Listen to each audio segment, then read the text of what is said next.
ایک صحابی نبی صلی اللہ علیہ وسلم کے پاس آئے جو کہ پہلے عیسائی تھے، اور نبی صلی اللہ علیہ وسلم سے کہا کہ قرآن میں لکھا ہے کہ یہود و نصارہ اپنے علماء کی عبادت کرتے تھے، حالانکہ ہم تو ان کی عبادت نہیں کرتے تھے. تو نبی صلی اللہ علیہ وسلم نے کہا کہ کیا تم اس چیز کو حلال اور اس چیز کو حرام نہیں کہتے تھے جو تمہارے علماء کہتے تھے؟ اور انفارچونیٹلی آج مسلمانوں کا حال بھی وہی ہو گیا ہے کہ جس چیز کو مولوی حلال کہے اسے حلال کہتے ہیں، اور جس کو حرام کہے اسے حرام کہتے ہیں. تو خدا کے واسطے مولویوں کی عبادت کر کے شرک کرنے سے بچیے اور سچی توحید کی طرف واپس آئیے. اللہ رب العزت نے جن چیزوں کو حرام کر دیا ان چیزوں کو یہ لوگ حلال کہتے تھے، اور جن چیزوں کو اللہ نے حلال کر دیا ان چیزوں کو یہ لوگ حرام کہتے تھے. اور ان کے جو نیچے لوگ تھے، جو ان کی پیروی کرنے والے تھے، وہ لوگ ان کی ان غلط باتوں کو مان لیا کرتے تھے. تو ایسے میں خدا کے فرمان کو چھوڑ کر ایسے لوگوں کی بات مان لینا جو نفس پرستی کرنے والے ہیں، ان لوگوں کی اطاعت کرنے کو قرآن نے منع کیا ہے، اور یوں کہا ہے کہ گویا کہ انہوں نے انہیں خدا بنا لیا ہے. یہ اس آیت کا مطلب ہے.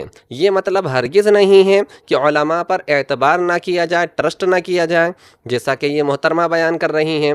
اگر علماء پر اعتبار کرنا یا ٹرسٹ کرنا ہی مراد ہے تو پھر آپ امام ترمذی کی روایت کیوں پیش کر رہی ہیں؟ امام ترمذی پر بھروسہ کیوں کر رہی ہیں؟ کیوں آپ اس حدیث کو صحیح سمجھ رہی ہیں؟ آپ کے کہنے کے مطابق تو علماء پر بھروسہ نہیں کرنا چاہیے، تو امام ترمذی پر، اسی طرح بخاری پر، اسی طرح حدیثوں کو جمع کرنے والے علماء پر بھروسہ آپ کے قول کے مطابق نہیں کیا جا سکتا. بلکہ قرآن کو بھی آپ کی بات کو اگر مان لیا جائے تو صحیح و سالم نہیں مانا جائے گا معاذ اللہ، کیونکہ قرآن کو بھی جمع کرنے والے علماء ہیں. حضرت ابوبکر ہیں، حضرت عمر ہیں، حضرت عثمان ہیں، حضرت علی ہیں، حضرت زید بن ثابت ہیں، حضرت ابی بن کعب ہیں. بڑے بڑے علماء نے، بڑے بڑے صحابہ نے قرآن کو جمع کیا ہے. تو آپ کے مطابق علماء پر بھروسہ نہیں کرنا چاہیے، تو کیا قرآن سلامت رہا آپ کے قول کے مطابق؟ اور پھر علماء کرام کے تعلق سے قرآن کے واضح احکام ہیں. فَاسْأَلُوا أَهْلَ الذِّكْرِ إِن كُنتُمْ لَا تَعْلَمُونَ. اگر تمہیں علم نہیں ہے تو علم والوں سے پوچھو، علماء راسخین کے پاس جاؤ.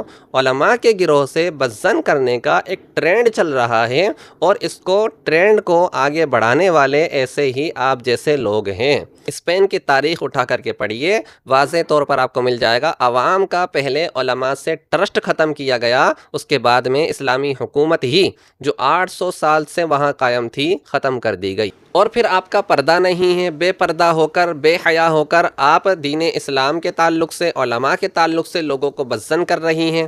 اور قرآن عظیم کے اندر واضح طور پر پردے کو فرض قرار دیا گیا ہے.